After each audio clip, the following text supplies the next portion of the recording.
Introduce করে দিই স্যারের সাথে। স্যার আমাদের মিদনাপুর কলেজের রিটায়ার্ড প্রফেসর, ফিজিক্স টিচার, আর former general secretary of Indian association of physics teacher. Sir আজকে আমাদের একটু জাস্ট গাইড করবেন কিভাবে আমরা এগোবো আগে আমাদের স্টুডেন্টদের সবাইকেই। স্যার প্লিজ আপনি স্টার্ট করুন। হ্যাঁ, সবাইকে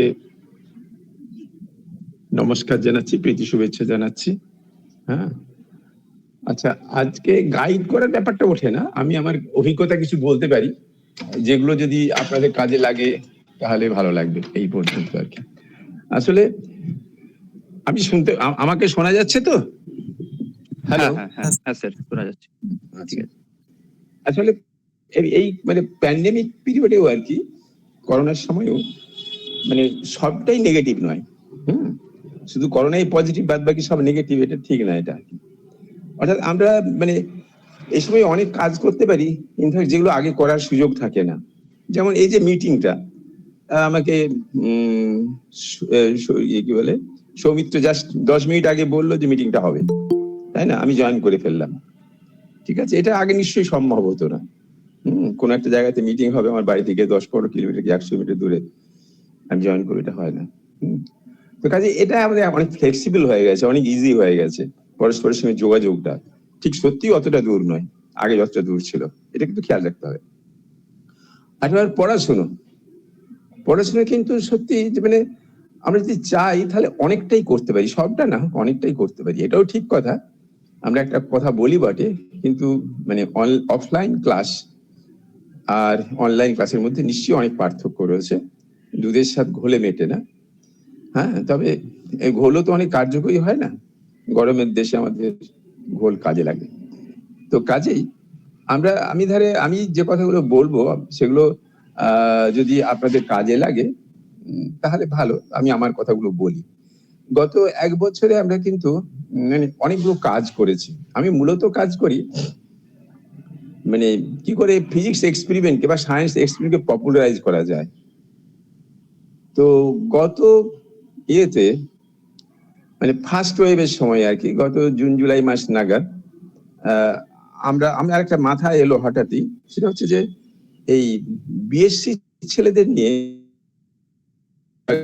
সৌমিত্র পরিচয় করিয়ে দিয়েছে। আমি Indian association of physics teachers কিছুদিন আগে জেনারেল সেক্রেটারি ছিলাম, এখনো আমি ওর এক্সিকিউটিভ কাউন্সিলে আছি এবং বিভিন্ন কাজকর্মে যুক্ত আছি। তো আমাদের কতগুলো পরীক্ষা অর্গানাইজ করে। একটা হচ্ছে বিএসসি লেভেলে national graduate physics examination conduct করে, আর একটা মানে আইএপিটি করে আর কি, Indian association of physics teachers. Higher secondary লেভেলে অনেকগুলো করে, ফিজিক্সের করে, কেমিস্ট্রির করে, বায়োলজির করে, ম্যাথমেটিক্সটা এবার করছে না, আগে করছিল। জুনিয়র সায়েন্স করে, তারপরে অ্যাস্ট্রোনমি করে, অনেকগুলো পরীক্ষা কন্ডাক্ট করে। এবং এগুলো সবই মূলত হচ্ছে কি মানে রেসপেক্টিভ অলিম্পিয়াড কম্পিটিশনের বেস এক্সামিনেশন, সেটা আইপিটি কন্ডাক্ট করে। তো মূলত মানে টোটালি কন্ডাক্ট করে ফিজিক্সটা, কারণ এটা পরীক্ষা কোশ্চেন করার থেকে শুরু করে পরীক্ষাটা কন্ডাক্ট করা এবং খাতা দেখা সবগুলোই কিন্তু ফিজিক্সের টিচারদের মানে আইপিটির দায়িত্ব আর কি। এবং আলটিমেটলি আমরা প্রায় 40,000-এর উপর অল ইন্ডিয়া লেভেলের ছেলেমেয়েরা পরীক্ষা দেয়। সেখান থেকে 300-র মতো একটা লিস্ট তৈরি করে, শর্ট লিস্ট তৈরি করে, সেটা হোমিওয়া সেন্টার ফর সায়েন্স এডুকেশনকে দিয়ে দেওয়া হয়। কারণ ওটাই হচ্ছে গভর্নমেন্টের নোডাল এক্সাম সেন্টার আর কি, নোডাল এজেন্সি অলিম্পিয়াড সায়েন্সের অলিম্পিয়াড পরীক্ষাগুলোকে কম্পিটিশন কন্ডাক্ট করার জন্য, মানে ইন্ডিয়ার পক্ষ থেকে। তো এটা আমাদের কাজ। তাছাড়া অন্য পরীক্ষাগুলো, অন্য সাবজেক্ট পরীক্ষাগুলো কন্ডাক্ট করা হেল্প, কোশ্চেন টোশ্চেন ওরা করেন রেসপেক্টিভ সাবজেক্টের টিচাররা। তো গতবার ন্যাশনাল গ্র্যাজুয়েট ওটা হয়েছিল, তার শেষ পর্যন্ত গতবারে অলিম্পিয়াড কম্পিটিশন সম্ভব হয়নি। তো ন্যাশনাল গ্র্যাজুয়েট ফিজিক্স এক্সামিনেশনটা এটা বিএসসি ছেলেদের করা হয়। এবং এখানে গতবার 12,000 পরীক্ষা দিয়েছিল। এবং এখানে যে টপ, যে মানে টপার যাদের বলা হয়, টপ 1%, তাদের কিছু অংশকে নিয়ে, সবাইকে নিয়ে করা যায় না, কিছু অংশকে নিয়ে আমরা একটা প্র্যাকটিক্যাল পরীক্ষা অর্গানাইজ করি। হ্যাঁ, এই প্র্যাকটিক্যাল পরীক্ষাটা রিয়েলি অর্গানাইজ করে, এমনিতে নর্মাল টাইমেই খুব টাফ। আর মানে অর্গানাইজ করাই ছেলে মেয়েদের ক্ষেত্রে হয়তো অতটা টাফ নয় যারা পরীক্ষাটা দেয়, কিন্তু যারা এক্সামিনার তাদের পক্ষে কিন্তু খুব টাফ একটা পরীক্ষা, মানে অর্গানাইজ করা। তো ওরা ডিসিশন, যারা পরীক্ষাটা কন্ডাক্ট করেন যে গ্রুপটা আর কি আইএপটি, তারা ডিসিশন নিয়ে নিয়েছিলেন প্রায় যে এবার পরীক্ষাটা কন্ডাক্ট করা যাবে, গত 2020-তেই পরীক্ষাটা কন্ডাক্ট করা যাবে না। তা আমি একদিন যিনি মানে চিফ আর কি ওই গ্রুপটা, তাকে জিজ্ঞেস করলাম যে এবারে কি হবে পরীক্ষাটা। না কি করে এই প্যান্ডেমিকে করবো বলুন, করা যাবে না। তা আমি পরীক্ষাটা অনেকদিন কন্ডাক্ট করেছিলাম আগে, তো কাজেই আমি বললাম যে পরীক্ষাটা একটু চেষ্টা করুন এই কন্ডাক্ট করা যায় যদি অনলাইনে। বলছি কিভাবে, বলে আমরা এমন কিছু একটা কোশ্চেন পেপার করবো, এমন এক্সপেরিমেন্ট থাকবে যে এক্সপেরিমেন্ট ছেলেমেয়েরা ঘরে বসেই করবে। আমরা শুধু দূর থেকে অবজার্ভ করবো ক্যামেরা চালিয়ে দিয়ে। আমি সত্যি অনলাইন কাজকর্ম কিছু ভালো বুঝি, ওটা করতে গিয়ে আমার প্রথম অভিজ্ঞতা হলো অনেক কিছু।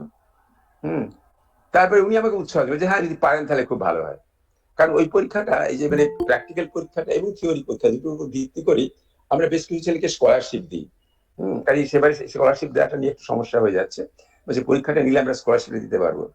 তা আমরা এটা করার পরে আমরা কিন্তু মানে কিছু এক্সপেরিমেন্ট, আমরা একটা গ্রুপ তৈরি করলাম এখানে, মেদিনীপুরের কিছু লোক, কলকাতা, সবাই মিলে একটা গ্রুপ তৈরি, 8-10 জন একটা গ্রুপ তৈরি করলাম।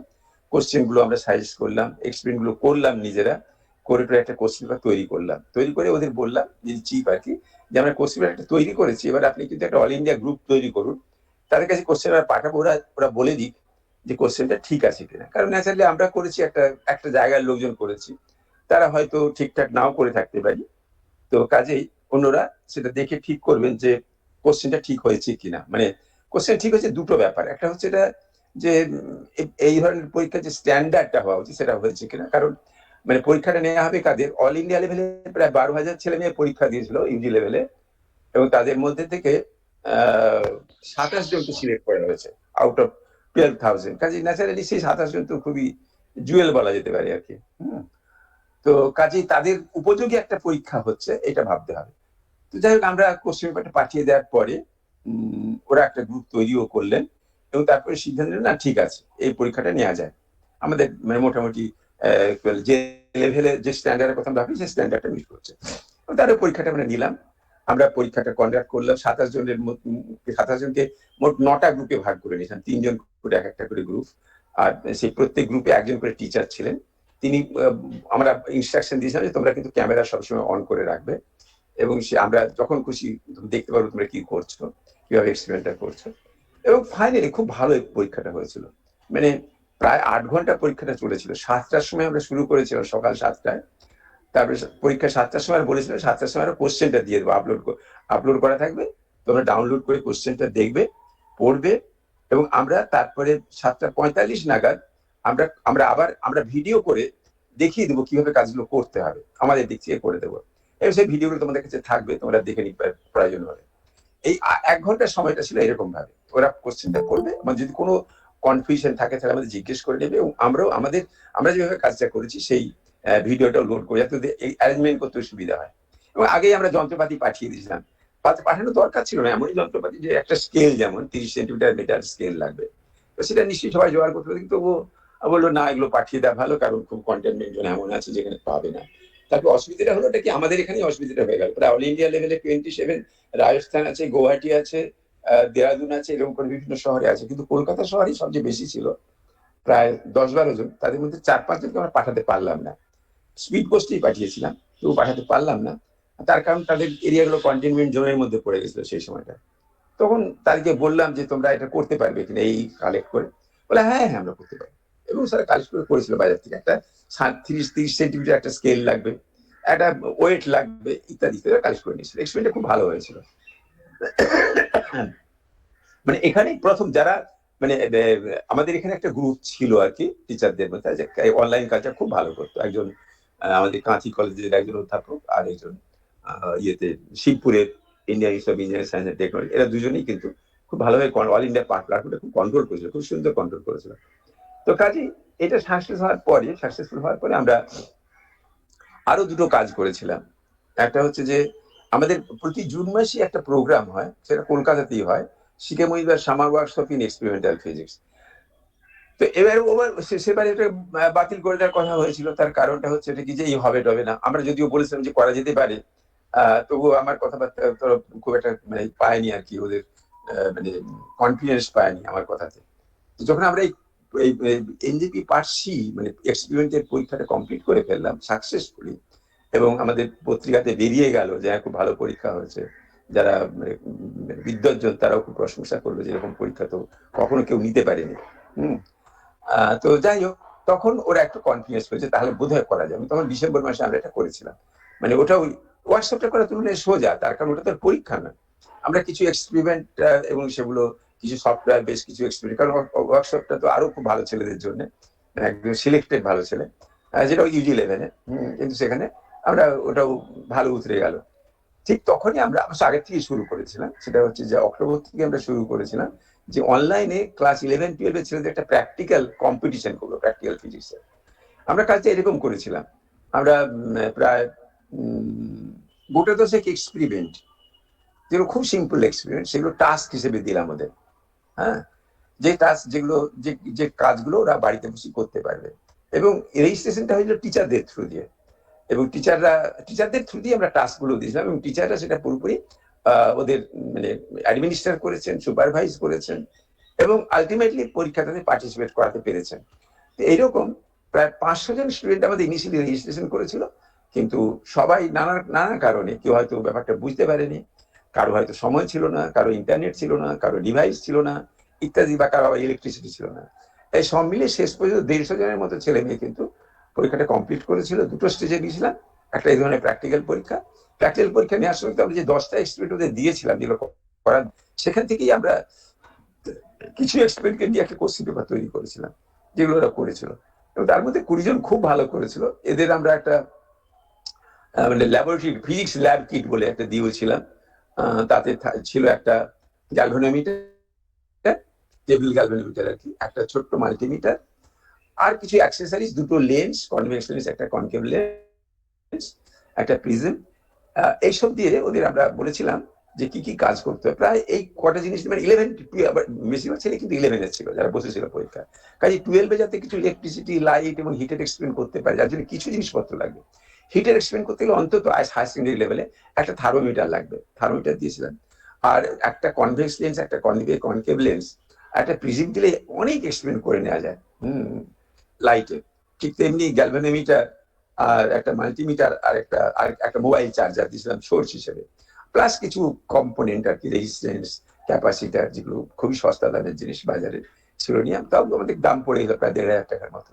এটাও প্রায় 20 জন টিচারকে দিয়েছিলাম, 20 জন টিচারকে দিয়েছিলাম যারা খুব মানে আমাদের এই ছেলে জোগাড় করেছিল। টিচারের বলছে এই কিটটা ছাড়া আরেকটা এক্সট্রা একটা ভালো গেল মাল্টিমিটার দিয়ে, দামি মাল্টিমিটার, আর টিচার স্টুডেন্টদের দিয়েছিলাম। এটা করতে আমাদের প্রায় 1,050 টাকা খরচ হয়েছিল।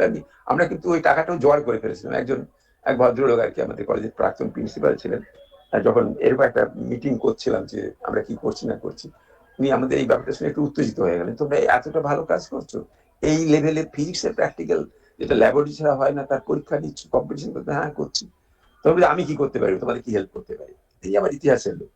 আমি বলছি ঠিক আছে, আপনি আমাদের একটা কাজ করতে পারেন, আমরা এদের একটা কিট দেওয়া ভাবছিলাম, তো কোনো পয়সা পাচ্ছিলাম না, কোথেকে জোগাড় করে বুঝতে পারছিলাম না, আপনি সেটা দিতে পারেন। যা ঠিক আছে, কত লাগবে বলো। আমি বললাম 40,000 টাকা, তিনি আবার বেশি করে 50,000 টাকা দিয়ে দিলেন। তো যাই হোক, যার ফলে আমরা কিটটা দিতে পারলাম, ভালোই দিয়েছি। কি করেছে জানি না, কারণ তারপরে তো আবার সেকেন্ড ইয়ার চলে এলো, আমাদের যোগাযোগ প্রায় বিচ্ছিন্ন। ইনফ্যাক্ট এই 20 জনের সবাইকে দিতেও পারিনি, এখনো কিছু রয়ে গেছে আমাদের, যেগুলো দিতে হবে, ডিস্ট্রিবিউট করতে হবে। তো এটা এই কাজটা করেও খুব ভালো লেগেছিল। তারপরে এবার আরো অনেক কাজ তো রয়েছে। তো এই প্রসঙ্গে বলে রাখি, এই কাজগুলোর মধ্যে একটা সমস্যা আছে। আমরা যে কাজগুলো করলাম সেগুলো করেছি মূলত হায়ার সেকেন্ডারি, হ্যাঁ, আবার স্কুল লেভেলেও কিন্তু একটা কাজ করেছি। সায়েন্স সেন্টার বলে একটা অর্গানাইজেশন আছে, তাদের থ্রু আমরা স্কুল লেভেলেও ক্লাস 6 থেকে ক্লাস 10 পর্যন্ত ছেলেদের আমরা এই সায়েন্স ডে দিনে, ন্যাশনাল সায়েন্স ডে যেদিন হলো 28শে ফেব্রুয়ারি, সেদিন একটা কম্পিটিশন ছিল, প্রজেক্ট কম্পিটিশন। তারা তাদের মতো করে প্রজেক্ট বানিয়েছে, এক্সপেরিমেন্ট নিজ করেছে, ডেটা নিয়েছে, আমরা কিছু দিইনি। তারা কিন্তু প্রজেক্ট, আমরা শুধু টাস্ক, অনেকগুলো টাস্ক দিয়েছিলাম, তার নিজেরাও টাস্কগুলো জোগাড় করে নিয়েছে, কিংবা আমাদের কাছ থেকে নিয়েছে, নিয়ে কিন্তু কাজটা ওরা নিজেরা করেছে, তার উপরে একটা রিপোর্ট দিয়েছে। এরকম অনেক ছেলে মেয়ে participate, all India all Bengal একটা এক্সপেরিমেন্ট প্রজেক্ট ছিল। তো এগুলো করেছি, বিএসসি লেভেলে কাজ করা একটা বড় অসুবিধা হচ্ছে আর কি, ছেলেমেয়েরা আজকাল মানে এক্সপেরিমেন্টের গুরুত্বটা ঠিক বোঝে না। ছেলেমেয়েরা হয়তো বোঝে, মানে তাদের গার্জেনরা এবং অনেক ক্ষেত্রে মাস্টারমশাইরাও এটা বুঝতে চান না, মনে হয় যে সময় নষ্ট আর কি, যার ফলে আমাদের একটা প্রবলেম থেকেই যায়। যে এবং এদের আমাদের লেখাপড়ার মধ্যে সবচেয়ে বড় প্রবলেম,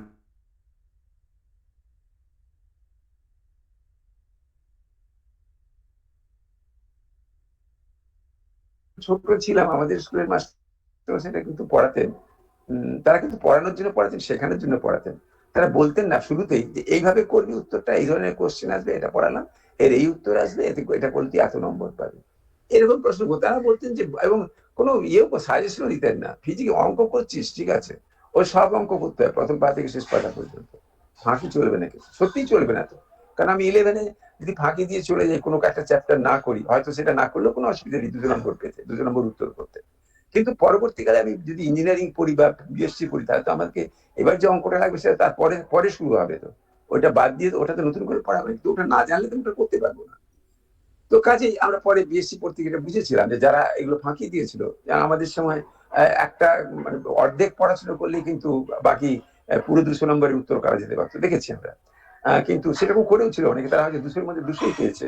আবার যারা পুরো বই করেছে, সমস্ত সিলেবাস ধরে করে গেছে, তারা হয়তো চেষ্টা করে 200 উত্তর করতে পারেনি, তারা অনেক কম নম্বর। কিন্তু এই দ্বিতীয় জন কিন্তু সুবিধা পেয়েছিল বেশি কলেজে পড়তে গিয়ে।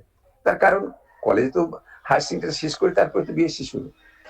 তো এই পড়াশোনা আমার একটা নম্বরের প্রতি একটা অদম্য আকর্ষণ, এখন সেটা সব জায়গায় পৌঁছে গেছে, যার ফলে কিন্তু পড়াশোনাটা যেরকম হওয়া উচিত সেটা হচ্ছে না। এটা আমাদের মানে আমার নিজের একটা ধারণা, এবং আমার মনে হয় অনেকেই প্রশ্ন করে, যার ফলে পার্টিকুলারলি এই প্রজেক্ট ওয়ার্ক, ফিজিক্স প্র্যাকটিক্যাল বা সায়েন্স প্র্যাকটিক্যাল ইন জেনারেল, সেখানে দেখা যাচ্ছে কি যে মানে এই ফাঁকিটা ছাত্ররা দিচ্ছে বললে ভুল হবে, আমরা মাস্টারমশাইরা সবাই চেষ্টা করছি যাতে তারা ফাঁকিটা দেয় আরো বেশি নম্বর পাওয়ার জন্য, যাতে আমার ইনস্টিটিউশনের নামটা হবে ভালো। ঠিক আছে, আমার ছেলে এতগুলো স্টার পেয়েছে, এতগুলো ফার্স্ট ডিভিশন পেয়েছে, কিন্তু সেখানে দেখা যাচ্ছে কি যে প্র্যাকটিক্যাল পরীক্ষাতে সবাই 100% নম্বর।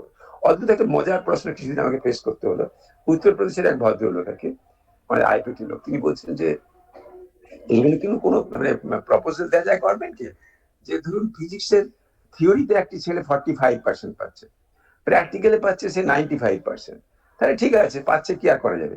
তাহলে তাকে আমরা ফিজিক্সে সেকেন্ড ক্লাস ডিগ্রি দেবো থিওরিতে, আর প্র্যাকটিক্যালে আমরা তাকে ফার্স্ট ক্লাস ডিগ্রি দেবো, এরকম কি হয়? আমি জানি না, এরকম হলেও সেটা কেউ মানবে কিনা আমি জানি না। তো বোধহয় এটা ঠিক নয়, আমাদের স্ট্যান্ডার্ডাইজ করতে হবে। এবং সেজন্যই বলতে হবে যে প্র্যাকটিক্যাল 95% পেতেই পারে, সে কোনো অসুবিধা নেই, কিন্তু সে সবটা শিখেছে ধরে নেবো, তাহলে সে খুব ভালো প্র্যাকটিক্যাল করে, এটা আমি ধরে নেবো। এবং আমাদের দিক থেকে অসুবিধা কি জানি, আমরা আমরা তো সত্যিই, আমি আমি একটু আগে বললাম, শুরুতেই বললাম যে আমাদের আইপিটি কিন্তু অনেকগুলো পরীক্ষা অর্গানাইজ করে, মূলত কম্পিটি মানে ফিজিক্স, ইন্টারন্যাশনাল ফিজিক্স অলিম্পিয়াডের তার কথাটা আমি বলছি, যেহেতু আমি এর সঙ্গে যুক্ত ছিলাম। তিনি বলছি যে আমাদের ছেলেরা মানে 2015-তে India International Physics Olympiad host করেছিল। সেখানে দেখা গেল আমাদের যে 5টি ছেলেকে আমরা তৈরি করেছিলাম, সিলেক্ট করেছিলাম, তারা থিওরিতে ভালোই করেছে, মানে এই অলিম্পিয়াড পরীক্ষাটাতে ভালো করে সবচেয়ে এই ইস্ট ইউরোপিয়ান, ইস্ট এশিয়ান কান্ট্রিগুলো, not east European, east Asian country মানে Indonesia, China, Vietnam, Singapore, Thailand, এরা সব করে। এবং ইন্ডিয়াও কম যায় না, ইন্ডিয়া কম যায় না, থিওরিতে ভালোই করে। কিন্তু প্র্যাকটিক্যালে গিয়ে খুব গন্ডগোল করে ফেলে। যেমন যেবার বলে বোম্বেতে হলো, মানে ইন্ডিয়া হোস্ট করলো, সেবার আমরা দেখলাম, এবং সেবারে আমি ওদের দায়িত্বে ছিলাম খানিকটা। তো দেখলাম যে আমাদের ছেলেরা থিওরিতে খুব ভালো করেছে, মানে একদম টপ করেছে, প্র্যাকটিক্যাল যারা টপ করেছিল চায়না বলে তাদের সঙ্গে কম্পিট করেছে ভালোভাবে। কিন্তু প্র্যাকটিক্যাল পরীক্ষাতে এসে দেখা গেল যখন ভিয়েতনাম আউট অফ 100 95 96 পাচ্ছে, তখন আমাদের ছেলেরা পাচ্ছে 40 42, এবং সেখানেই মার খেয়ে গেল, যার ফলে একটা ছেলেও গোল্ড পেল না। যদি অন্য বছর কিন্তু গোল্ড পায়, কিন্তু আমাদের সেবারে মানে 2015-তে আমাদের ছেলে কেউ গোল্ড পেল না। তার কারণটা হচ্ছে প্র্যাকটিক্যালের পছন্দ ইন জেনারেল, কারণ ওরা তো প্র্যাকটিক্যাল করেইনি কখনো। আমরা কিছু মানে কম্পিটিশনটার আগে কিছু আমাদের ট্রেনিং দেওয়ার চেষ্টা করেছিলাম, কিন্তু যে লেভেলে প্র্যাকটিক্যালটা হয় ইন্টারনেট ফিজিক্স অলিম্পিয়াডে, সেই লেভেলের ট্রেনিং দেওয়া খুব অল্প সময়ে খুব শক্ত কাজ। তো যাই হোক, আমি এই কথাগুলো বলছি এই জন্যেই যে আমাদের মানে পড়াশোনার দুর্বলতাটা কিন্তু সবচেয়ে বেশি হচ্ছে সায়েন্সের ক্ষেত্রে প্র্যাকটিক্যালে, যে প্র্যাকটিক্যালই হোক না কেন, ফিজিক্স, কেমিস্ট্রি, বায়োলজি, সব জায়গাতে খুব দুর্বলতা রয়েছে। এটা একটা, তার মানে থিওরিতে যে খুব ভালো আমি তাও বলবো না, কারণ আমার নিজের ধারণা থিওরিতে খুব ভালো হলে তাই প্র্যাকটিক্যালি সে দুর্বল হয় না। হুম কিন্তু সে আসলে থিওরিতেও ভালো নয়। আমরা নম্বরটা বেশি পেয়েছি এই পর্যন্ত, আর প্র্যাকটিক্যালিতে নম্বর বেশি পাই, কিন্তু সবাই আমরা এই নম্বরটা দিয়ে দেওয়া হয়। কিন্তু আরো প্রবলেম, আরো যদি নিচুর দিকে আমরা যাই তাহলে কিন্তু দুর্বলতা আরো সাংঘাতিক। যেমন হায়ার সেকেন্ডারি বা সেকেন্ডারিতে যারা পড়ান যে সকল মাস্টারমশাইরা, তারা একটা কমপ্লেন সবসময়ই করেন, যে কি কমপ্লেনটা করে, যে প্রাইমারি স্কুল থেকে যে ছেলেগুলো 5 এসে ভর্তি হয়েছে তারা কিচ্ছু শিখে আসেনি। যেমন কলেজেও কমপ্লেন করে যে হায়ার সেকেন্ডারি পাস করে যে ছেলেগুলো এলো ফিজিক্স অনার্স পড়তে, তারা কিচ্ছু শিখে আসেনি, পার্টিকুলার ল্যাবরেটরিতে কিছু শিখে আসেনি। এটা সত্যি অনেকটা ইদানিং কাল অন্তত হয়ে গেছে। এখন প্রবলেমটা হচ্ছে যে মানে আমি জাস্ট মানে কি বলবো, আমরা হঠাৎ এটা নিয়ে খুব মাথা ঘামায়নি, হঠাৎই একটা কারণে ওই যে বললাম না, একজন ভদ্রলোক বললেন যে এরকম থিওরিতে 45% পাচ্ছে কাজে তাকে থিওরিতে সেকেন্ড ক্লাস ডিগ্রি দেওয়া হোক, আর প্র্যাকটিক্যালি 95% পাচ্ছে কাজে সেখানে তাকে ফার্স্ট ক্লাস ডিগ্রি দেওয়া হোক। তখন আমি বলি এই এই ন্যাশনাল এডুকেশন পলিসিতে এরকম কোনো মানে এর সলিউশন কিছু দেওয়া আছে কিনা এই ধরনের প্রবলেমে? এদের প্রবলেমটা তো খুব নর্মাল হয়ে গেছে এখন। তা আমি সেই জন্য ন্যাশনাল এডুকেশন পলিসি যেটা মানে ভারত সরকার বের করেছে 2020-তে, আমি সেটা একটু পড়াশোনা করছিলাম। সেখানে একটা অদ্ভুত খবর, অদ্ভুত খবর হয়তো নয়, মানে খবরটা অদ্ভুত নয় কিন্তু মানে কনফার্মেশন হলো আর কি বলা যেতে পারে সরকারের দিক থেকে। সেটা বলছে যে মানে আমাদের দেশে, মানে পশ্চিমবাংলা বা অন্য কোথাও নয়, গোটা ভারতবর্ষ জুড়ে এই কথাটা বলছে যে দ্বিতীয় বা তৃতীয় শ্রেণীতে যারা পড়ে তাদের কিন্তু বেশিরভাগ ছেলেমেয়েরাই কিন্তু দেখা যাচ্ছে যে সাধারণ হিসেব জ্ঞান তাদের নেই, আর তারা ভাষা জ্ঞানটাও তাদের সেরকম নেই। অর্থাৎ এমন কিছু, এটা এটা বাস্তবে আমরা দেখতে পাচ্ছি যে কি বলে, হ্যাঁ, এবং সেক্ষেত্রে মন্তব্য করা হচ্ছে যে তার মানে এই পরিস্থিতিতে দেশের অন্তত এই বয়সে যারা দ্বিতীয় বা তৃতীয় শ্রেণীতে পড়ে, এই ধরনের 5 কোটি ছেলে মেয়ে, কিন্তু 5 কোটি ছেলে মেয়ে এখনই তারা কিন্তু স্বাক্ষর নয়, তারা নিরক্ষর হয়ে গেছে। একটু ভেবে দেখুন একটু, 5 কোটি ছেলে মেয়ে প্রাইমারিতে যারা পড়ছে তারা কিন্তু স্বাক্ষর নয়, দ্বিতীয় বা তৃতীয় শ্রেণীতে যারা পড়ছে তারা নিরক্ষর হয়ে গেছে। এবং যদি আমরা কোনো ব্যবস্থা অবলম্বন না করি তাহলে এই সংখ্যাটা শিগগিরই 10 কোটিতে পৌঁছে যাবে। তাহলে আমাদের এত বিশাল এডুকেশন সিস্টেম, এত লোক লস্কর, এত খরচপত্র সব মিলিয়ে কিন্তু দাঁড়িয়ে যাচ্ছে কি, যে আমরা কিন্তু আরো বেশি নিরক্ষর তৈরি করছি। এটা কিন্তু বাস্তব এই জন্যে, যদি আপনারা কেউ যদি বাজারে যান তাহলে একটু দেখতে পাবেন, বাজারে গেলেই দেখতে পাবেন। বাজারে দেখবেন এই যে যারা মাছ বিক্রি করে, গ্রামের দিক থেকে মেয়েরা আসে কাজ করে, এবং আমাদের মতো শিক্ষিত তাদের খুব ঠকায়, আমাদের মতো শিক্ষিত লোক ঠকায়, হিসেব করতে গিয়ে ঠকায়, ওরা হিসেব জানে না বেচারেরা। হম। তো এবং শেষ পর্যন্ত অনেককে দেখেছি কাঁদতে কাঁদতে বাড়ি যায়, কারণ দিনের শেষে সে দেখে গেল তার মানে এমন ঠকিয়েছে, মানে আমরা বলি যে বিক্রেতারা ঠকায়, কিন্তু বাজারে যাবেন দেখবেন ক্রেতারা প্রচুর ঠকায়, এবং সেই ঠকায় দিনের শেষে মানে কাঁদতে কাঁদতে মেয়েটা বাড়ি গেছে, তার কারণ তার ভাড়া নেই, বাসের ভাড়া। তো এরকম ঘটনা কিন্তু মানে একদম কম নয়। আমি হয়তো একটু বাড়িয়ে বলছি, হয়তো মনে হতে পারে আপনাদের হয়তো তাই, কারণ আমি 2-4টে দেখেছি এবং আমার অভিজ্ঞতা হয়েছে সেজন্যই বলছি। হ্যাঁ, এবং অনেক সময় তারা সারেন্ডার করে। আমি হয়তো একটা ফল কিনলাম, ছেলেটি দেখে মনে হচ্ছে যেন পড়াশোনা কিছু করছে, হয়তো মাধ্যমিকই পাস করেছে, কিন্তু যখন সে হিসেব করছে ভুল পেলাম, তুমি কি হিসেব করছো, তুমি তো আমাকে বেশি টাকা দিয়ে দিলে। না তাহলে স্যার আপনি হিসেব করুন। মানে আমি তো না হিসেব করলাম, কিন্তু সবসময় তো তুমি সেটা করতে পারবে না, তোমাকে হিসেবটা জানতে পারবে বাবা। আর হয়তো আমি 4টে কলা নিয়েছি, 5 টাকা করে দাম, 4টে কলা কত হবে, 4-5-20 আসে, কিন্তু ক্যালকুলেটার টিকছে, তাতে তো সময়টাও নষ্ট হচ্ছে তো খানিকটা। তো কাজে এগুলো দেখে বোঝা যায় যে এই আমরা এই যে কথাটা বলছি আর কি, যে মানে ক্লাস দ্বিতীয় বা তৃতীয় শ্রেণীর ছাত্ররা প্রায় বছরে মানে প্রায় এখনই 5 কোটির মতো ছেলে মেয়ে কিন্তু তারা সাধারণ তাদের হিসেব জ্ঞান নেই, তাদের কিন্তু ভাষা জ্ঞানও নেই, একটা চিঠি লিখতে পারবে না। এখন চিঠি লেখা তো অবসরে নেই, হ্যাঁ দরকারই হয় না, কিন্তু চিঠি লিখতে পারবে না তারা। তাহলে তার পড়াশোনার মানেটা কি দাঁড়াবে? এই যে আমরা বলি না যে আমাদের দেশে প্রচুর বেকার, শিক্ষিত বেকার, মানে শিক্ষিত আন্ডার গ্রাজুয়েট, বিএসসি পাস করা, এমএসসি পাস করা ছেলেদিকে বেকার তো নিঃসন্দেহে, এরকম সন্দেহ, কিন্তু সত্যি তাদেরকে তারা যে কোয়ালিফিকেশনটা অর্জন করেছে বলে মনে হচ্ছে, তার জন্য তাদের শংসাপত্র রয়েছে, তারা কি সত্যি সত্যি সেটা ঠিকঠাক করেছে যার জন্য তাকে সেই লেভেলে চাকরিতে দেওয়া যাবে? আমার মনে আছে আমরা যখন স্কুলে পড়তাম, আমাদের কোনো গার্জেন হয়তো যারা আমাদের ক্লাস 9-10-এ পড়ছে তাদের কাউকে বললো যে তুমি আমার ছেলেটাকে ক্লাস 8-এ পড়ে, ওকে একটু অঙ্কটা শিখিয়ে দাও। গার্জেন কিন্তু মানে বিশ্বাস করে এবং ঠিকঠাক বিশ্বাস করে কিন্তু আমাদের কাউকে দায়িত্ব দিতে পারতো, এবং সে কিন্তু ঠকতো না, গার্জেন কিন্তু ঠকতেন না। কিন্তু কিন্তু এখন কিন্তু এটা ইনফ্যাক্ট আমি যখন কলেজে প্রথম পড়াতেছি তখন হয়তো বললো যে আপনার তো বিএসসি পড়ছে, একটা ছেলেকে দিন না, আমার ক্লাস 9-এর ছেলেটাকে ফিজিক্স পড়িয়ে দেবে। দিতে পারতাম, কোনো যে কোনো ছেলেকে আমি বলতে পারছি যার দরকার তুমি যাও, হয়তো পড়াবে এটা। এবং সে কিন্তু মুখ রক্ষা করতে করতে নিঃসন্দেহে, কখনো শুনতে হয়নি যে না ছেলেটিকে দিলেন বাট ও কিছু জানে না, তা হয়নি শুনতে। কিন্তু এখন করতে সত্যি কিন্তু ভয় হয়। হুম, খুব ভয় হয় এখন। কোনো যদি একটা বিএসসি ছেলেকে দিয়ে দেবো, তারপরে কি করবে কে জানে। তো কাজেই এই ভয়টা হয়তো সবসময় এক নয়, হয়তো খানিকটা অমূলকও বটে, কারণ এটা ঘটনা আবার কেউ পড়াতে পারতে অভ্যস্ত হয়ে যায়, পারেও করতে। কিন্তু সেই কনফিডেন্স লেভেলটা কিন্তু আমাদের নেই।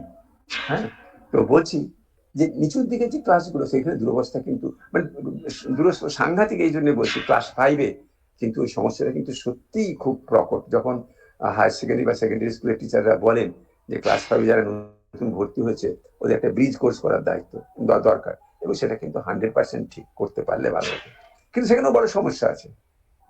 সমস্যা আছে কারণ তাদের কিন্তু শংসাপত্র দিয়ে দেওয়া হয়েছে, তারা অঙ্ক ভালো জানে, ভালো বাংলা জানে, ভালো ইংরেজি জানে, শংসাপত্র দিয়ে দেওয়া হয়েছে।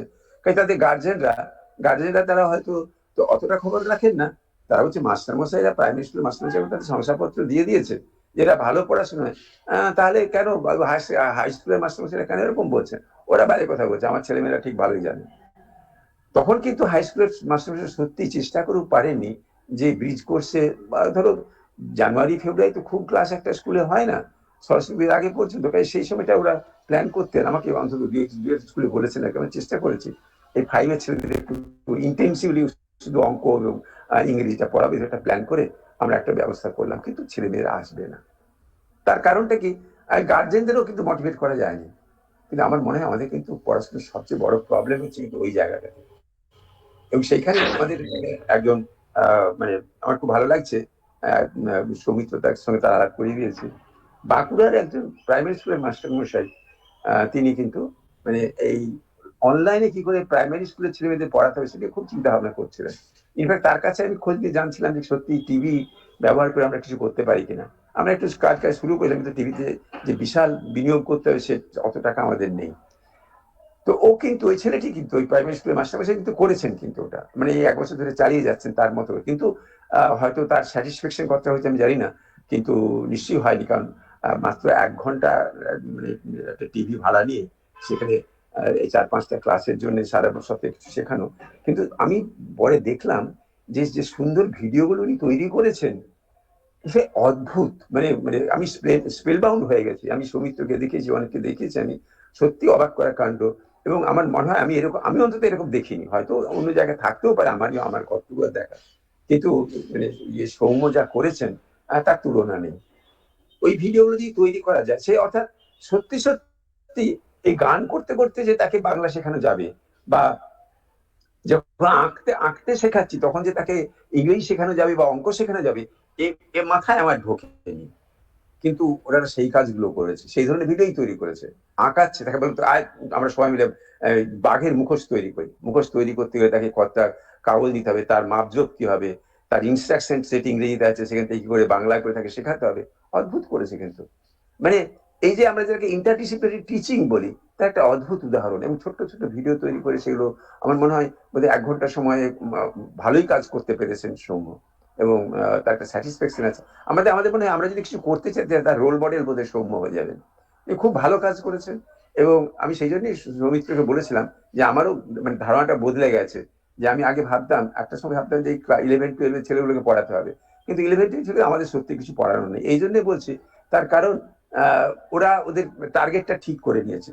সে যে আমাকে হায়ার সেকেন্ডারি তো পাস করতেই হবে, তার সঙ্গে আমাকে জয়েন্ট এন্ট্রান্স বা এই ধরনের একটা কিছু পরীক্ষায় বসে দিতে হবে।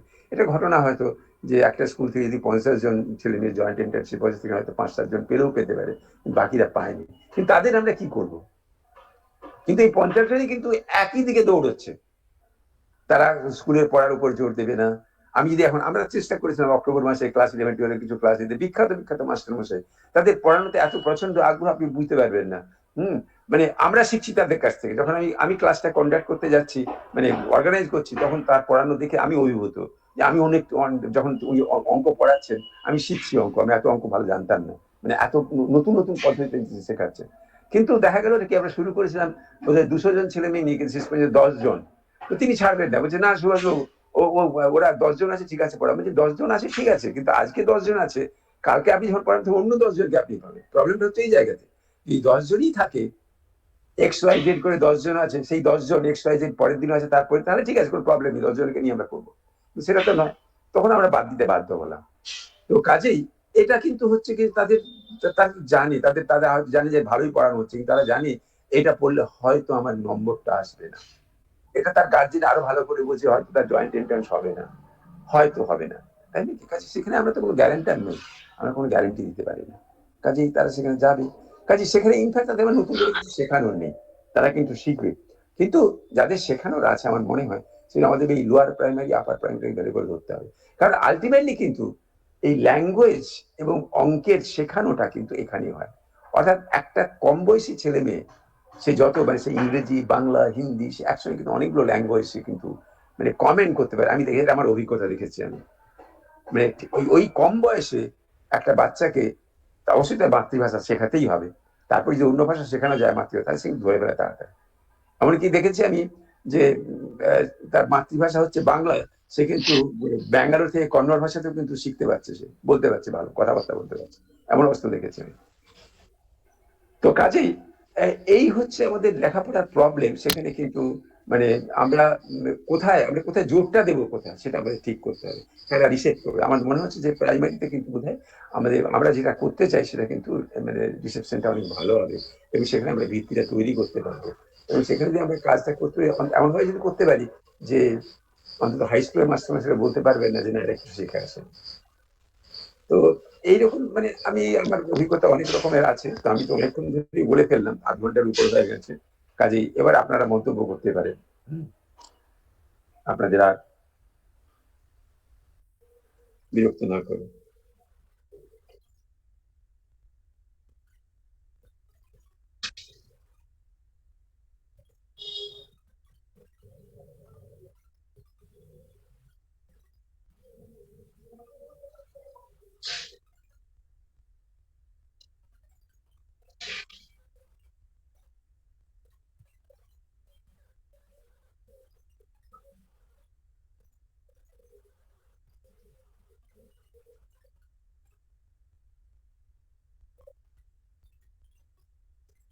হ্যাঁ, ঠিক আছে।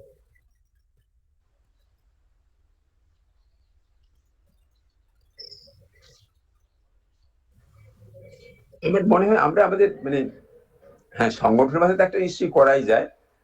আমরা আমার যেটা নিজের ইচ্ছে আর কি, যদি আমরা এই ধরনের ভিডিও গুলো তৈরি করতে পারি, যে প্রাইমারি, যে আমি আমি আগে কিন্তু সত্যি বুঝতাম না যে যে যে মানে গান গায় সেও কিন্তু খুব ভালো বাংলা পড়াতে পারবে।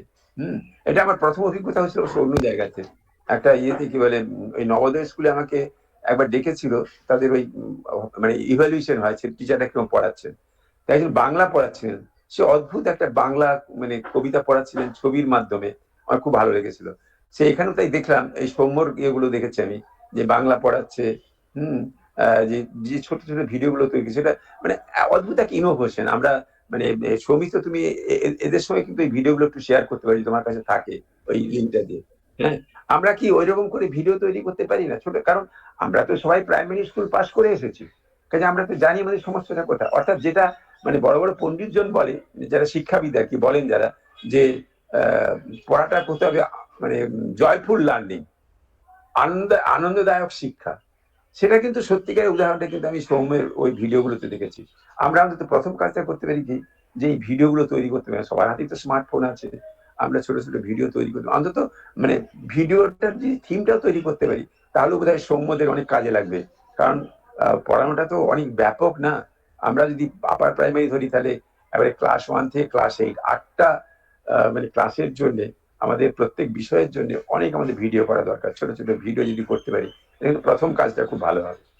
এবং আমার যেটা ভালো লাগে, আমার যেটা ভালো লাগে, আমার যদি বাংলা পড়াতে ভালো লাগে বাংলার উপরে ভিডিও করি, ইতিহাস পড়ালে ইতিহাসের উপরে করি, যদি অঙ্ক পড়াতে হলে অঙ্কের উপরে করি, এইটা করে কিন্তু আমরা কিন্তু করতে পারি। ইনফ্যাক্ট আমরা একটা চেষ্টাও করছি একটা স্টুডিও তৈরি করা, তাহলে আপনাদের যদি এগুলো আসে আর কি, মানে স্কিম গুলো থাকে, আপনি যদি একটা থিম তৈরি করতে পারেন, তার উপর যদি একটা ডিজাইন করতে পারেন, তাহলে আমরা কিন্তু হয়তো আপনাদের মানে কিভাবে ভিডিও গুলো আলটিমেটলি তৈরি করা যাবে, সেগুলো হয়তো ভাবতে পারি, আমরা হেল্প করতে পারবো সেখানে। হয়তো পারবো সেটা। হুম। তো কাজেই আমি যেটা সৌমিত্র বলছিল আর কি, যে আমরা এখন কি করতে পারি, আর এই কাজগুলো করতে পারি। আর আমাদের তো পরিবেশের মধ্যে সবাই কিছু কিছু প্রাইমারি স্কুলের ছাত্রছাত্রী আছে, তাদের নিয়ে ইন্টারেক্ট করতে যেটুকু সময় পাবো, গল্প করতে পারি নানা রকমের, তাদের পড়ানোর উপরে, পড়ানোর বাইরে গল্প করতে পারি, তাই না? আমাদের জীবনের অনেক সমস্যা রয়েছে, করোনা নিয়ে অনেক সমস্যা রয়েছে, করোনা নিয়ে কত ভুল বোঝাবুঝি আছে, যে আমরা যে জানি না যে বাইরে থেকে বেরিয়ে এসে আমাদের কতটা সাবধান হতে হবে, যাতে আমাদের পরিবারের অন্য লোকজন আমার সঙ্গে মিশে না করোনায় আক্রান্ত হয়ে যায়। সেটা কি কি কি কি মানে আমার কি বলবো, সাবধানতা অবলম্বন করতে হবে। আমি জামা কাপড় কেচে দেবো কিনা, আমি স্নান করবো কিনা, আমি গরম জল খাবো কিনা, আমি কি বলে ভেপার নেবো নিঃশ্বাসে, ইত্যাদি অনেক রকম সমস্যা রয়েছে। এরকম প্রচুর প্রোটোকল আছে, সেগুলো আমাদের এই কোভিডের জন্য স্বাস্থ্যবিধি, নতুন নতুন ধরনের স্বাস্থ্যবিধি হয়েছে কিছু, এবং সেই স্বাস্থ্যবিধিগুলো কিন্তু সবসময় মানা উচিত। এই যে স্বাস্থ্য, শুধু করোনা একদিন চলে যাবে, কিন্তু এই যে মুখোশ পরা, মুখোশ পরা কিন্তু প্রয়োজন। কারণ আর কি, শুধু মানে মেদিনীপুর শহর খুব এখানে তো একটা ইন্ডাস্ট্রি নেই, তবু দেখেছি কিন্তু বেশ ভালো ইয়ে রয়েছে, কি বলে পরিবেশ দূষণ, কিন্তু বায়ু দূষণ রয়েছে। কাজে অন্য জায়গায়, কলকাতা, ব্যাঙ্গালোর বা দিল্লির কথা ছেড়েই দিলাম, সেখানে তো সবসময় মুখোশ পরে থাকতে পারলেই ভালো। কাজে এই মাস্ক পরাটা খুব জরুরি, করোনা থাক বা না থাক, এই অভ্যেসটা আমাদের করতেই হবে, আমাদের ফুসফুসকে ভালো রাখতে গেলে, তাই না? তেমনি হাত ধোয়াটাও খুব ভালো দরকার, পেট ভালো রাখতে গেলে কিন্তু আমাদের হাত ধুতেই হবে।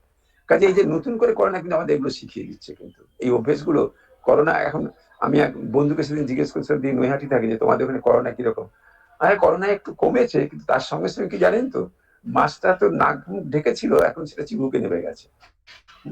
তা আমি হয়তো সকালে বেরিয়েছিলাম, দেখলাম অন্তত যদি 20 জন মানে মানুষের সঙ্গে আমার দেখা সাক্ষাৎ হয়ে থাকে, তাদের মধ্যে হয়তো 2-3 জন মাছটা পড়ে আছে, বাকি 8-10 জন মাছটা তার চিবুকের নিচে আছে, আর বাকি 10 জন মাছের কোনো বাড়াই নেই।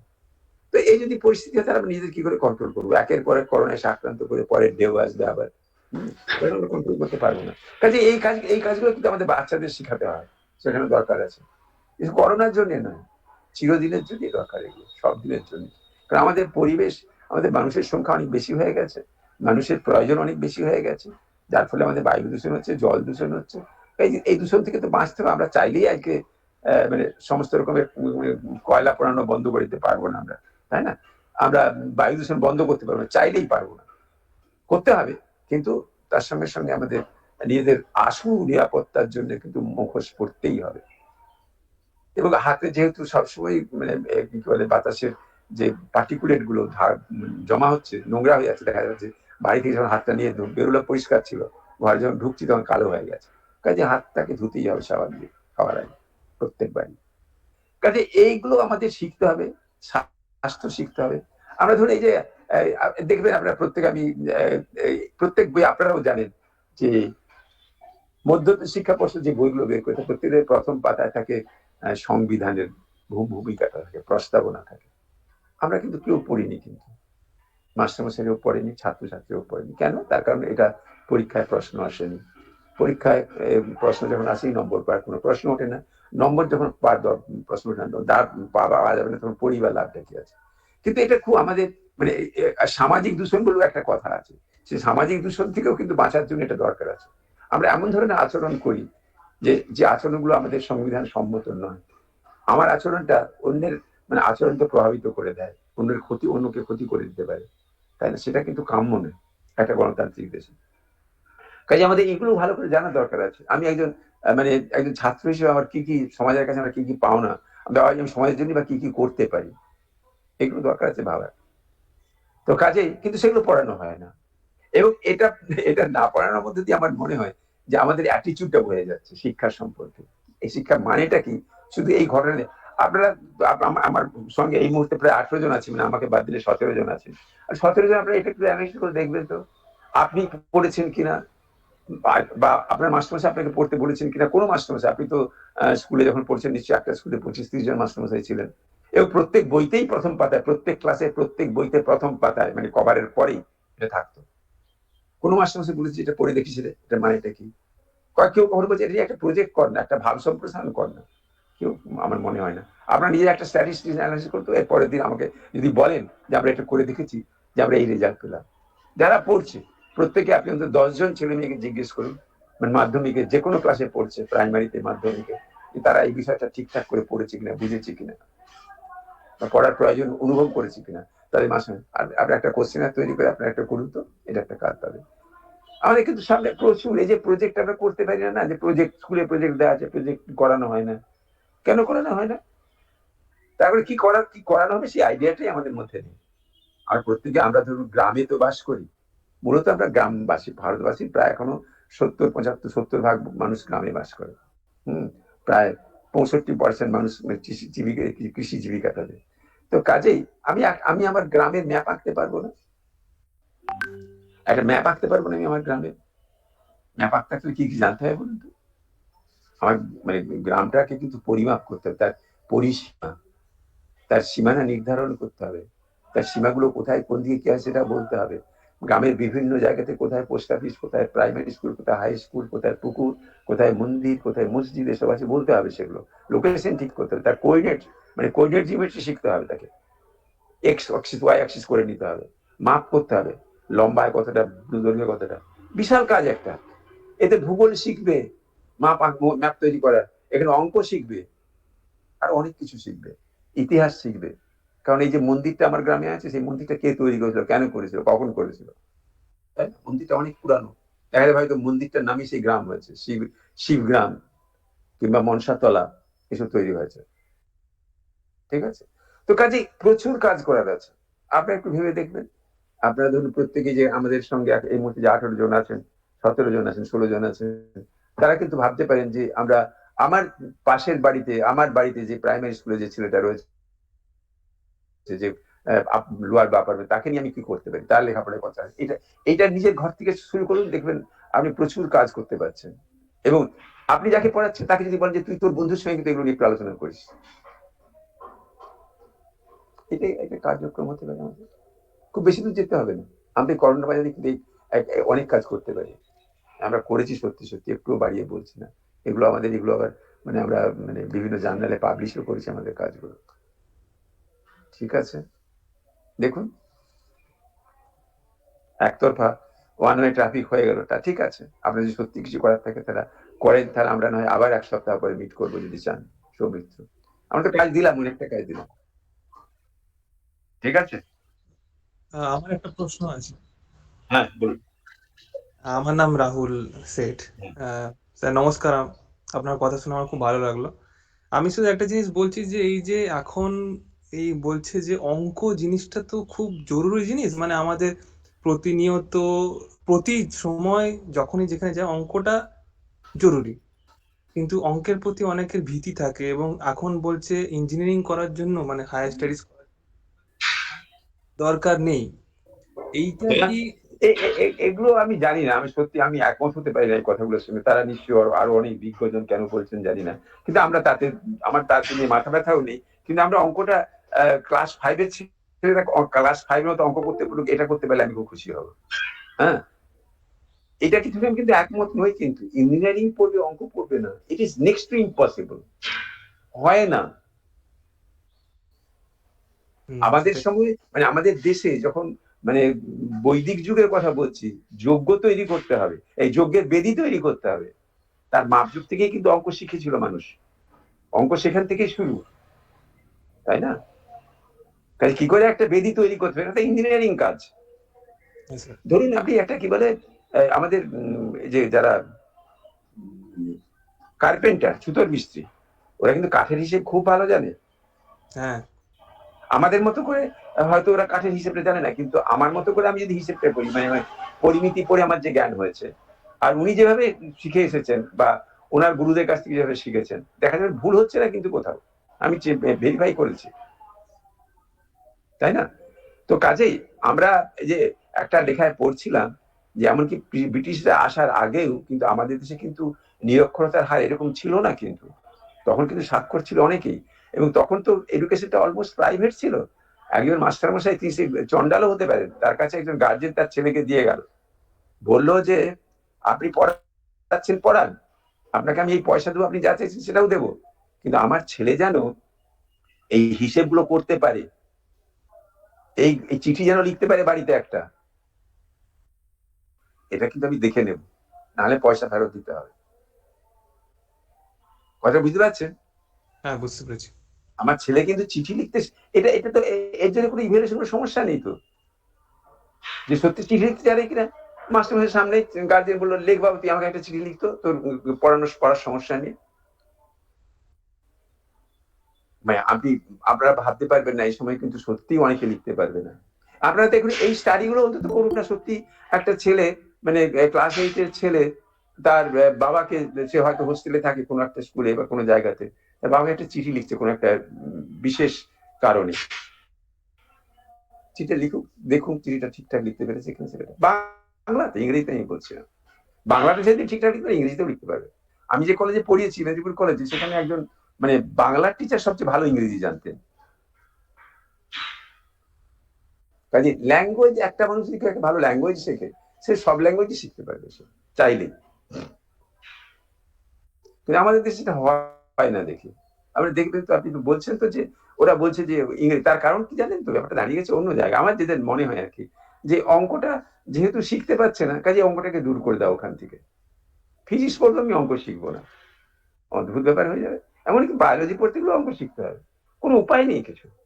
এই যে আজকে যে করোনা নিয়ে অ্যানালিসিস হচ্ছে, দেখবেন আপনারা খেয়াল করবেন, এগুলো সবই কিন্তু স্ট্যাটিস্টিক্যাল, সায়েন্স নেই এর মধ্যে।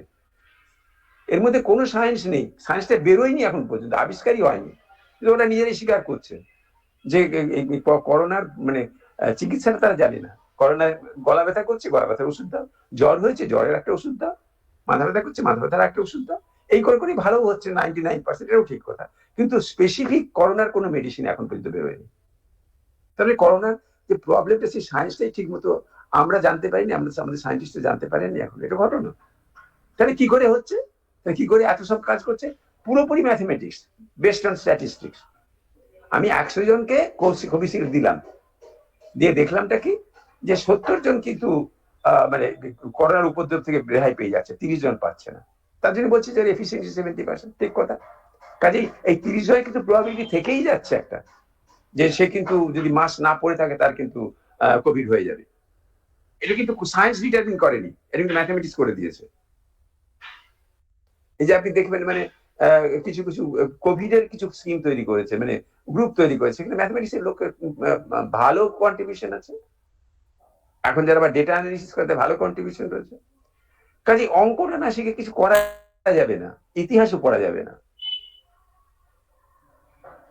আপনি জানেন কি, ডিডি কোশাম্বি বলে এক ভদ্রলোক ছিলেন, তিনি বেসিক্যালি ম্যাথমেটিক্স এর লোক, কিন্তু ইতিহাসে প্রচুর কন্ট্রিবিউশন করেছেন। কোথেকে বলতো? কয়েন স্টাডি করে, বিভিন্ন যুগের কয়েন স্টাডি করে, কয়েন মুদ্রা, কনিষ্ক যুগের, গুপ্ত যুগের মুদ্রা, বৌদ্ধ যুগের মুদ্রা, এইসব মুদ্রা স্টাডি করে তিনি কিন্তু ইতিহাস সম্পর্কে কিছু ধারণা তৈরি করেছেন। এবং তিনি ম্যাথমেটিক্স এর চেয়ে তিনি একজন হিস্টোরিয়ান বলে বেশি মানে খাতির পান আর কি, ডিডি কোশাম্বি।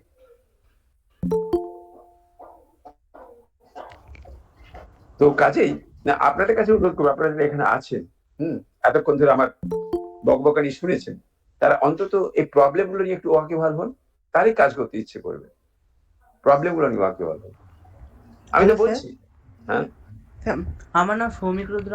আমার কাছে প্রশ্ন আছে। হ্যাঁ বলুন। আমি একজন স্টুডেন্ট, ঠিক নতুন আছে। শ্রেণীর স্টুডেন্ট। আমার কোশ্চেন এটাই যে আমাদের স্কুলে মাত্র কয়েকটি সীমিত বিষয়ের উপর পড়াশোনা হয়, বাংলা, ইংরেজি ইত্যাদি কয়েকটি সীমিত বিষয়ের পড়াশোনা হয়, কিন্তু আমাদের দেশে যে এত গরিব, মানে এত মানে বুঝতে মানে একটুখানি গরিবের সংখ্যা বেশি, তাদের জন্য কি ফাইন্যান্সিয়াল এডুকেশন কি ইম্পর্টেন্ট বলে আপনার মনে হয়? কিসের কিসের? ফাইন্যান্সিয়াল এডুকেশন বলে কি আপনার ইম্পর্টেন্ট সাবজেক্ট মনে হয়? না, ফাইন্যান্সিয়াল এডুকেশন মানে আমি বুঝলাম না, এরকম কোন সাবজেক্ট আমি দেখিনি। মানে ইকোনমিক্স আছে, অর্থনীতি আছে, যেখানে ফাইন্যান্স শেখানো হয় নিশ্চয়ই, তাই না? ওকে ওকে।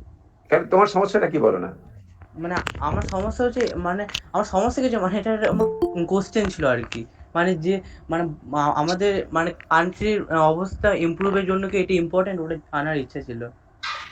আমার নিজের ধারণা, সত্যি মানে একটা মানুষের যদি তার বেসিক মানে সেই ইনফরমেশন গুলো থাকে আর কি, মানে তুমি একটা বাজার করবে, মানে ধর ঠিক আজকের যুগে অনেকেই, ধরো অনেক ছেলে মেয়েকে দেখতে পাচ্ছি দেখি, যারা মানে কি বলবো, ছোট ছোট এই মাছ বিক্রি করছে, হ্যাঁ, বাড়িতে বাড়িতে গিয়ে মাছ বিক্রি, সবজি বিক্রি করছে, কোনো উপায় ছিল না, যে চাকরি করতে সেটা নেই, এটা করছে। কিন্তু এটা বিক্রি করতে গিয়ে তার যদি মানে প্রথম কথা তাকে তো মার্কেট সম্পর্কে ধারণা জানতেই হবে, তাই না? মার্কেট সম্পর্কে একটা ধারণা থাকবে হ্যাঁ তার। স্যার। আর থাকে তাকে হিসেব সম্পর্কে, হিসেবটা করতে তো হবেই তাকে, তাই নয় কি? সেই জন্য বলছি হিসেবটা হ্যাঁ হিসেব করতে না পারে তাহলে সে তো মারা যাবে সে, হ্যাঁ স্যার। তাই না? সে কিনে নিয়ে এলো 100 টাকা, সে একটা সবজি কিনে নিয়ে এলো, তাকে অন্তত দিনের শেষে তাকে তো 120 টাকা সেটা বিক্রি করতেই হবে। হ্যাঁ এবং সেই 20 টাকা না বিক্রি করলে সেটার জন্য যা ট্রান্সপোর্ট কস্ট হচ্ছে, তার যে মিনিমাম 100 টাকা বাইরে তার হবে না, তাকে তার নিজেকে তারা দেখবে আরেকটু বাড়াতেই হয় ভলিউমটা, এগুলো তাকে তো হিসেব করতেই হবে এগুলো। যে 100 টাকা সত্যি যেরকম সত্যি সত্যি আর কি চলবে সারাদিনে, তার পরিবারের কথা ছেড়ে দিলাম, তার নিজের কি চলবে, এই অঙ্কগুলো তাকে করতেই হবে, হ্যাঁ তাই না? তুমি দেখবে তোমাকেও এটা করতে হবে। আরেকটা কথা বলি আমি, হ্যাঁ, এই যে এত বেকার আছেন, আমি একটা মানে আমাদের পড়াশোনা সম্পর্কে আমরা কতটা উদাসীন সেটা একটা উদাহরণ দিয়ে বলছি। তুমি তো ক্লাস 10-এ পড়ছো, তুমি দেখবে তোমার ইলেকট্রিসিটির বইতে কিন্তু মানে যে ফিজিক্সের যে বইটা আছে ইলেকট্রিসিটি, হ্যাঁ স্যার বলুন। সেটা তুমি দেখবে তোমার ইয়ে রয়েছে, কি বলে ওই আহ, কি করে ইয়ে থেকে মানে ঘরে কি করে ইলেকট্রিফিকেশন করা যায়, ইলেকট্রিক কানেকশন করা, তার কিন্তু একটা চ্যাপ্টার আছে, ওম সার্কিট করে আছে না? হ্যাঁ স্যার আছে। সেটা যদি তুমি পড়ো তাহলে তুমি দেখবে যে কি করে, এগুলো তোমার যদি আগ্রহ থাকে তাহলে তুমি সেখান থেকেই জানতে পারবে যে কি করে ঘরের মধ্যে মানে বৈদ্যুতিকরণ করা যাবে, কানেকশন করা যাবে। আমাদের কিন্তু লোক নেই, কিন্তু তুমি সহজেই কিন্তু একজনকে পাবে না যে তোমার ঘরের লাইন যদি খারাপ হলে সারিয়ে দেবে, কিন্তু দেখবে এটাও ঘটনা। তাহলে কেন?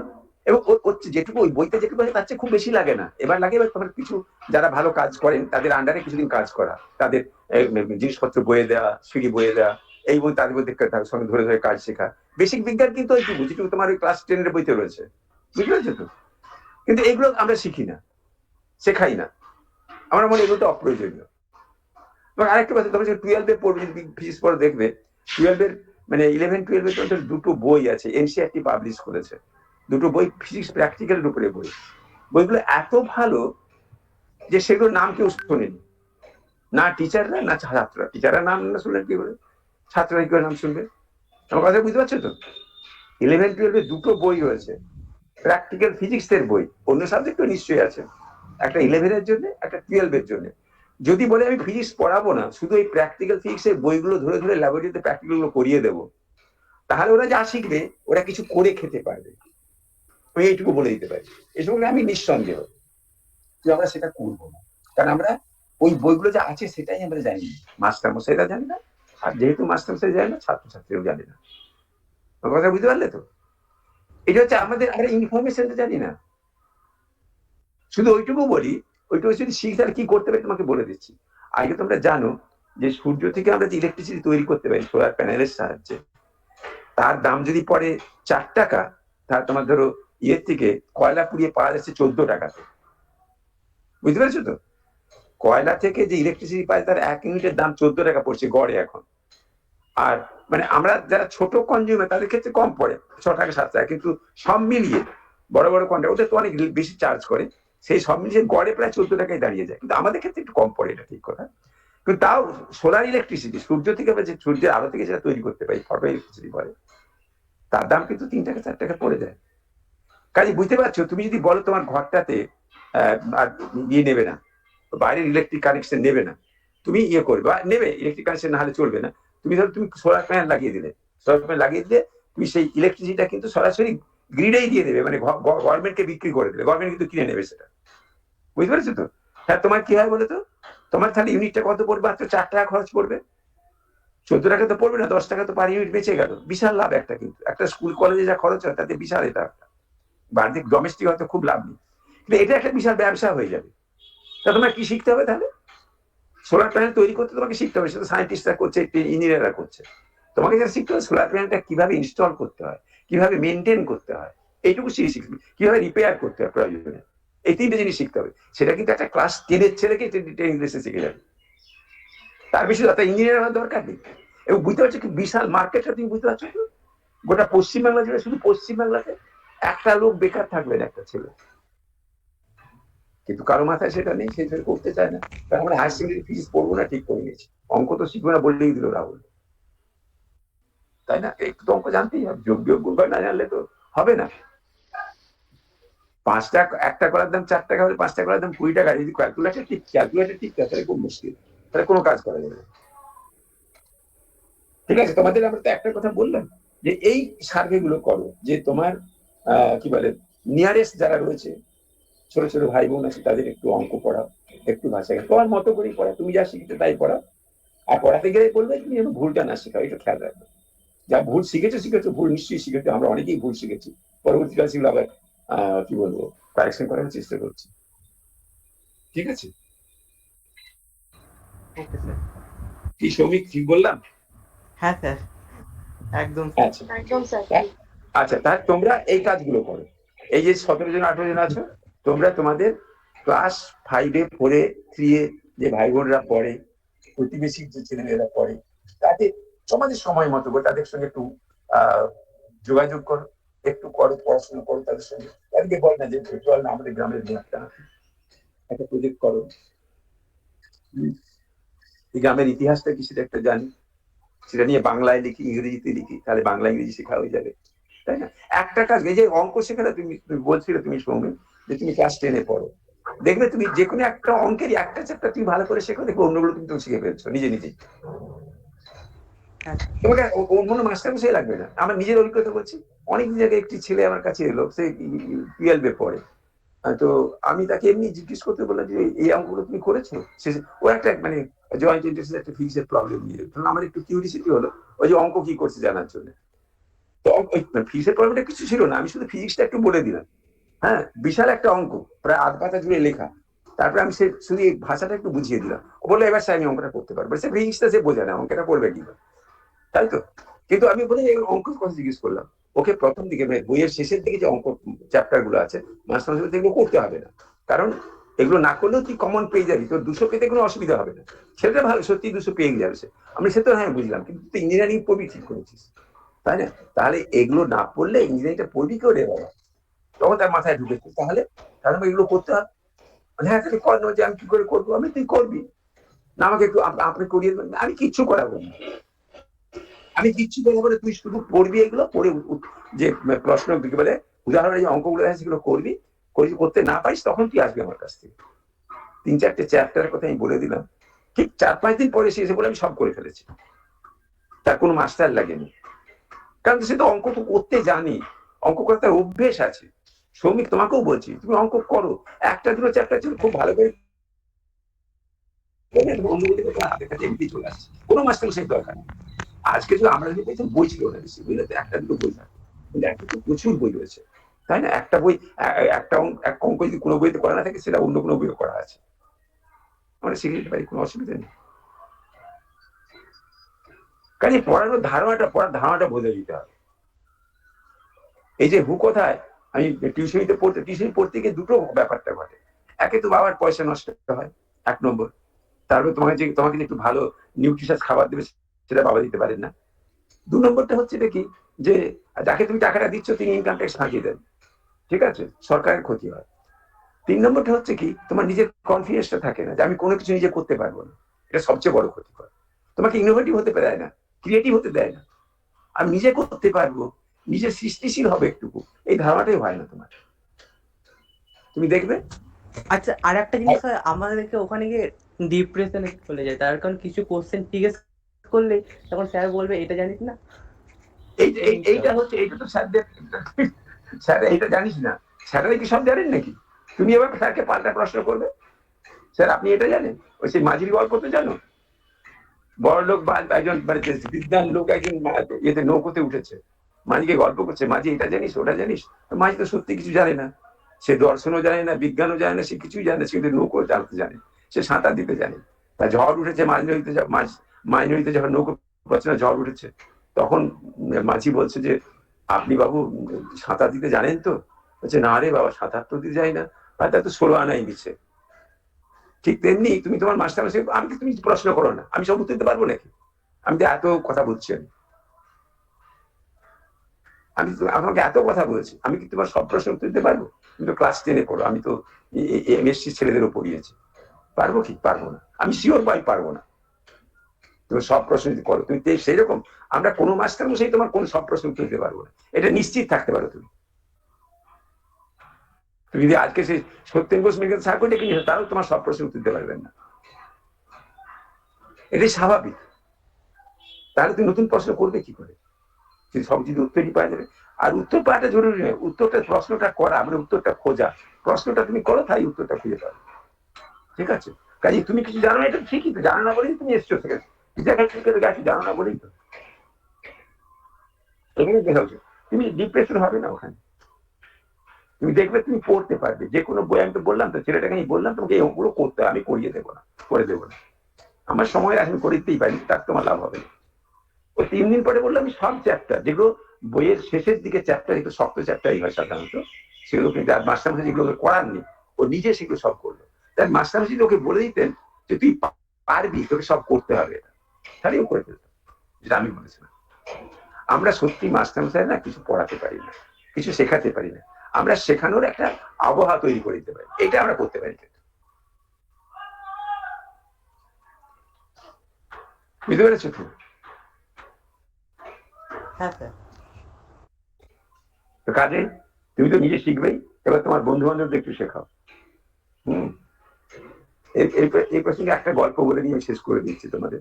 এই কদিন আগে একজন মানে ফরওয়ার্ড করেছিল গল্পটা আর কি, যে একটি মেয়েদের স্কুলের মানে প্রোগ্রেস রিপোর্ট দিচ্ছে বোধহয়, ওই ফার্স্ট টার্মিনাল প্রজেক্ট মানে প্রোগ্রেস রিপোর্ট, ওটা বোধহয় আমাদের সময়কার ঘটনা, কারণ এই সময় এরকম হয় কেউ জানি না।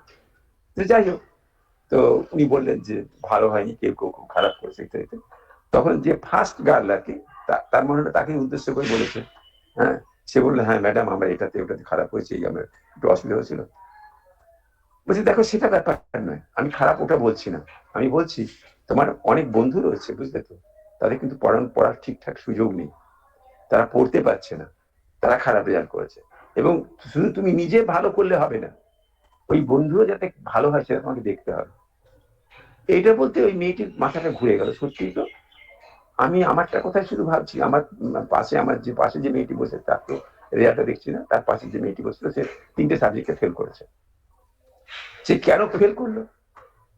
সে কি সত্যি পড়াশোনা এত খারাপ? তারপরে সে কিন্তু থাকে, মেয়েটি থাকে তার বাড়ির রাস্তার পাশেই তার বাড়ি, তার বাড়ি যার আগেই তার রাস্তায় তার বাড়িটা পড়ে। তো সেদিনই সে মেয়েটিকে বলে চল তোর বাড়িতে যাবো আছে। ও গিয়ে দেখলো এই মেয়েটি যে মানে ফার্স্ট গার্ল আর কি, তাকে যেতেই তার মা বললো তুই একটু দোকানে যা তোরে, মানে ওর বন্ধুটিকে বললো, ওকে বসতে বললো।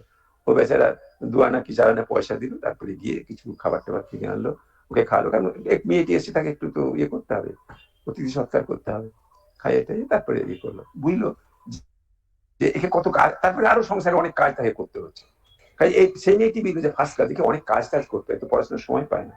তারপরেও করলো কি, ও রেগুলার ওর বাড়িতে আসতো, এসে ওর সঙ্গে পড়তে বসলো, এবং পড়তে পড়তে না সেটা ওর ভালোই হলো, ও সাবজেক্ট সব শিখে গেল, এবং পরে অ্যানুয়ালেও খুব ভালো রেজাল্ট করলো, ভালো মানে পাস করে গেল। এ কিন্তু ফার্স্ট আর হতে পারলো না, এ সেকেন্ড থার্ড হয়ে গেল। বুঝতে পেরেছো তো? তো তারপরে তখন মানে যিনি দিদিমণি আর কি বলছিলেন, বলছে তুমি কিন্তু সবচেয়ে ভালো রেজাল্ট করেছো, মানে যে মেয়েটি ফার্স্ট ছিল তাকেই বললো। কাজে এই হচ্ছে পরস্পরকে মানে পিয়ার এডুকেশন বলে। এটা আমাদের দেশে কিন্তু ছিল, সর্দার পোড়োর গল্প আমি একটা দেখাতে পড়লাম যে আমাদের দেশে কিন্তু এত নিরক্ষর আগে ছিল না এখন যতটা আছে, মানে ব্রিটিশদের আসার অনেক আগে, কত গল্প বলছে। এবং তখন কিন্তু এত মাস্টারও ছিল না, মাস্টার এত ছিল না কিন্তু নিঃসন্দেহে, কিন্তু সর্দার পোড়ো ছিল। আমাদেরও মনে আছে আমরা যখন ক্লাস 4-এ পড়ি, তখন আমাদের কিন্তু 1, 2, 3-তে পাঠিয়ে দেওয়া হতো। মাস্টারমশাই তো 1 জন কি 2 জন ছিলেন, কিংবা 3 জন ছিলেন, আসেননি কোনো কারণে, আসতে পারেননি, তার পরিবর্তে আমাদের কিন্তু গিয়ে পড়াতে হতো। এইটা সর্দার পোড়োর গল্প, তোমরা যদি শরৎচন্দ্রের উপন্যাস পড়ে থাকো তাহলে অনেক গল্প পাবে এরকম, তাই না? কাজে তোমরা কিন্তু কাজ করতে পারো, তোমরা নিজেরা পড়তে পারো, সঙ্গে সঙ্গে অন্যদের পড়াতে পারো। ঠিক আছে? Okay sir. Okay sir. আচ্ছা, তাহলে আজকে বন্ধ করি। আর না, তোমরা যদি আরো কিছু বলতে চাও বলতে পারো, কিন্তু আমি তোমাদের টাস্ক দিয়েছি, কিন্তু করতে পারো। হ্যাঁ, তোমাদের মতো করে বা টাস্কটা ভাবতে পারো একটু। মানে আমাদের সমস্যাটা কোথায়, এটা বোঝার চেষ্টা। আমি যা বললাম সব ঠিক সেটাই ঠিক তা নয়, কিন্তু সত্যি সমস্যাটা কত গভীরে, আমরা কি করতে পারি। আমরা প্রত্যেকেই কিন্তু কাজ করতে পারি, আমাদের নিজেদের হাজার কাজের মধ্যেও কাজ করতে পারি। এইটুকু খবর নেয়া, পাশের ছেলেটা কতদূর পড়াশোনা করলো, তোমার বন্ধু যার সঙ্গে তুমি পড়ছিস হয়তো পড়াশোনায় পাতা হতে পারো না, তাকে কেউ আরেকটু এগিয়ে নিয়ে যায়। আমি প্রাইভেট টিউশনে অনেক পয়সা খরচ করে পড়ছি, কাজে ও পড়ে না, তাকে আমি কি করে হেল্প করবো, এই মানসিকতা কিন্তু বর্জন করতে হবে। আমি শিখেছি, আমার শেখাটা আরো ভালো হবে যদি আমি ওকে শেখাতে চাই, এটা বুঝতে হবে। এটা হচ্ছে এমন একটা জায়গা যেখানে শেখালে তোমার কিন্তু আরো তোমার ভালো শেখা হবে, তাই না? তোমার খাবার যদি তুমি দান করে দাও কাউকে, তাহলে তোমাকে মানে অভুক্ত থাকতে হবে ঠিকই, কিন্তু লেখাপড়াটা এমনি, তুমি যদি অন্য কাউকে হেল্প করে যদি শেখাতে চাও, একটা অঙ্ক তুমি শিখে গেছো, তাহলে সেই অঙ্কটা যদি তোমার বন্ধুকে শিখিয়ে দাও, তাহলে তোমার শেখানোটা কিন্তু শেখাটা ভালো হয়ে যাবে, তুমি আর কোনোদিন ভুলবে না। সেই জন্যই আমরা যারা মাস্টারি করি না, করেছি যারা, তারা ছাত্র অবস্থায় যা শিখেছি তার চেয়ে অনেক বেশি শিখেছি কিন্তু যখন পড়াতে এসেছি। দুভাবে শিখেছি, কারণ ধরো ছাত্রছাত্রীরা প্রশ্ন করে তার উত্তর দিতে হয়, সেগুলো শিখেছি। আর কি বলতো, ছাত্রছাত্রীর কাছ থেকে অনেক শিখেছি, এটা ভেবো না কিন্তু। আজকে এই বয়সে বলতেই হবে, আমি আমার মাস্টার মশাইদের কাছ থেকে যা শিখেছি তার চেয়ে অনেক অনেক বেশি শিখেছি আমার ছাত্রছাত্রীদের কাছ থেকে। এটা কিন্তু আমি একটুও বাড়িয়ে বলছি না, আমি এই এই কথাটা স্টেটমেন্টটা ব্যাখ্যা করার জন্য একটা বই লিখে ফেলতে পারি, যে আমি কোন কোন ছাত্রের কাছ থেকে আমি কি শিখেছি, একবারে নাম ধরে ধরে বলতে পারি। বুঝতে পেরেছো তো? এটা খেয়াল রাখবে, ঠিক আছে? তাহলে আজকে ছুটি এখান থেকে, আমি আশা করবো কিন্তু তোমরা আবার সঙ্গীত করবে। হ্যাঁ সৌমিত্র, সবাইকে ধন্যবাদ, তোমাকে ধন্যবাদ, ঠিক আছে? হ্যাঁ, থ্যাংক ইউ স্যার। আচ্ছা, আচ্ছা, হ্যাঁ।